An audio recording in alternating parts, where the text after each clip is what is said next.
This chapter is about the function of edit list. The resources in the program playback are divided into many different categories in the left column, such as program, scene, video, music.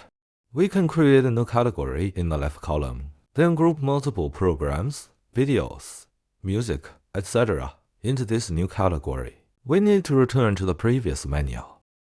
Click Edit List. Click to create new list. We can name the list there. For example, this one is called List 1. Click Confirm. Then click Edit Content in the top right corner.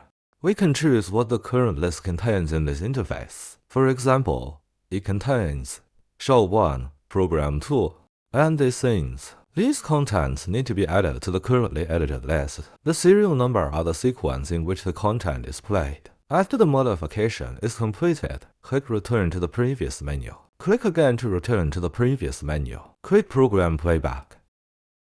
The list 1 we just created appears at the top left. The content we just selected is also arranged here in sequence. The above content is about the creation and use of edit list.